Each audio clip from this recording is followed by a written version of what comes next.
Hey guys, John back with another Anti-Guru video. Today's one's a bit different. Noisy one, this one, because I've come down to effectively the back of Asda. You can see Asda just there. I've come down to the back of Asda to come and have a look at one of the first prior approvals I ever did. Now it's an important one because everyone's talking about the clock at the moment, and the reason why we're talking about the clock, the reason why we're panicking about the 6th of April is very simply, on the 6th of April, this prior approval will become impossible.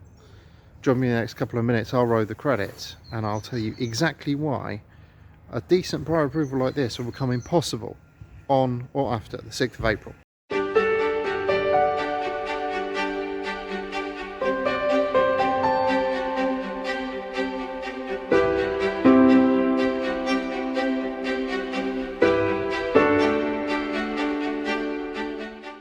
Right then, so what's happening? What's going on the 6th? So for those of you who know me, and those of you who have seen me talk, you'll know that on the 6th of April, the national standards come in to force for the first time. And this building right here that you see there, check it out. You'll also recognise, because this I talk about a lot. So when I'm talking about conversions, I talk about this one. This was the first one I ever did. Now, why is this one so important? Why am I panicking about the 6th of April? Simple answers to simple questions, guys. On the 6th of April, the national standards come into force for prior approval matters for the first time. That's all prior approvals in part 3. That's OMN PA, for those of PAs to the left, and there aren't that many of them, and Q, and A, B, A, C, A, D, ZA in part 20. Not bad that I remembered that first time out, isn't it? Now what does this mean? Well, this comes as a result of a whole host of government noise on prior approval, and moreover on the need to comply with national space standards. Those flats that you see behind me, and they're really quite nice. You can see them there. That is planned out for 16 units, and it's one flat for every 2 windows you see on that side of the building. We'll go around to the other side in a minute, but one flat for every 2 windows you see on that side of the building. So 16 flats in there.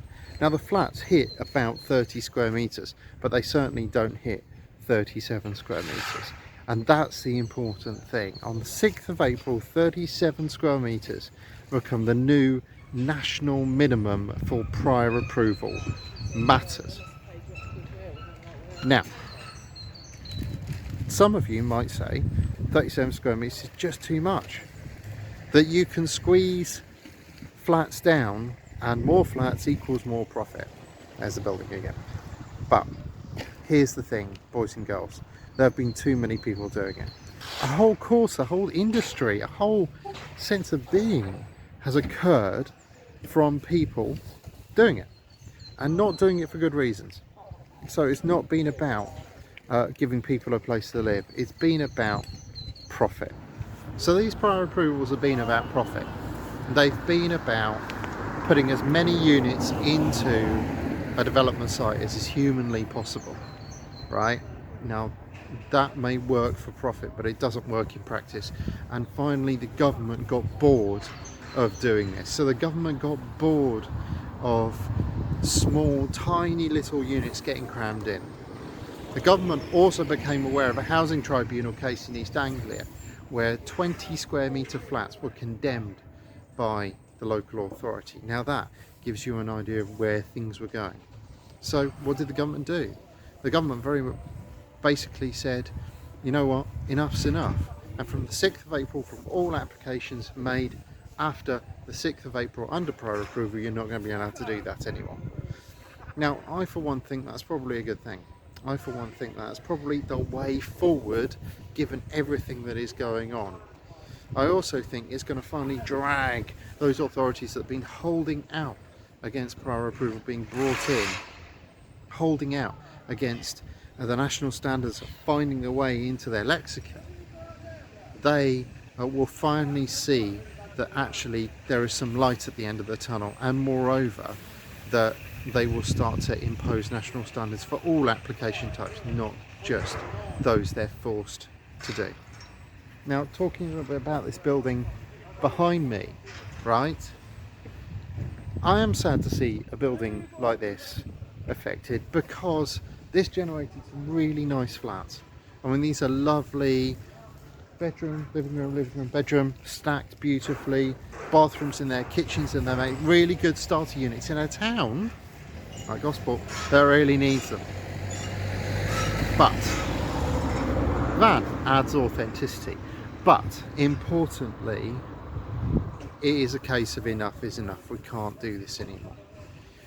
So why are we rushing? Well, very simply, for those developers who have made their industry, made their mark on these smaller units, those developers are now being forced to rush to get applications before council, before the 6th of April. In fact, they must have them submitted on the 5th. The reason why is that if they have them submitted on the 5th, they will effectively get permission under the old way of doing things. They won't have it done on the 6th. Alright guys, I hope that's been interesting. I'm going to get back on the bike, head home. I've had my exercise for today. Like, comment, subscribe, of course. If you want any videos on the Antiguru, then do let me know. Otherwise, I'll catch you on the next one. Have a good day.